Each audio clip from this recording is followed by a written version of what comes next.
আওয়ামী লীগের সঙ্গে তাদের প্রেম কিন্তু ছুটে না, এখনো আওয়ামী লীগের সঙ্গে তাদের সম্পর্ক আছে। এই নির্বাচনও ভারতে বসে বসে তারা ইলেকশন দিয়েছে জামাতকে ভোট দিতে হবে।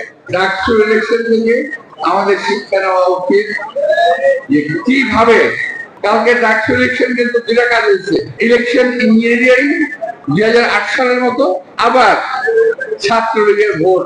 দেশ নেত্রী বেগম খালেদা জিয়া নির্বাচন করতে চায় নাই, জোর করে মুজাহিদ সাহেব কালোটাকে নির্বাচন নিয়ে গেলেন এবং তার ফল কি হলো?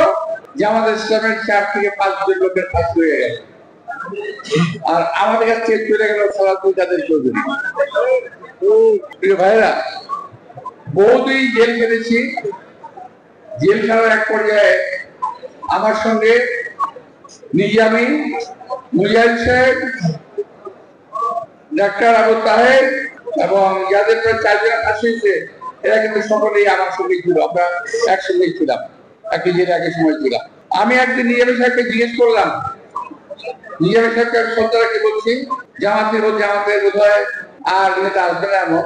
উনি একমাত্র লোক সত্যিকার অর্থেই একজন জ্ঞানী লোক ছিলেন। ওনাকে আমি জিজ্ঞেস করলাম, হুজুর আপনি নির্বাচনে কেন গেলেন বলুন তো? নিজে তো গেলেন, আমাদেরকে নিয়ে গেলেন, মারলেন তো আমাদের জেলখানায় বসে। উনি বললেন, আমি ভাই এই ব্যাপারে কিছু বলবো না। নীরব থাকলেন। পাশে ছিল মুজাহিদ সাহেব, ওনার সঙ্গে আমার বয়সের একটা তফাৎ ছিল না। তো ওনাকে আমি জিজ্ঞেস করলাম, এই যে নিজামী সাহেব কেন নির্বাচনে গেলেন কেন? উনি বললেন, আপনি বুঝবেন না কেন দিচ্ছি।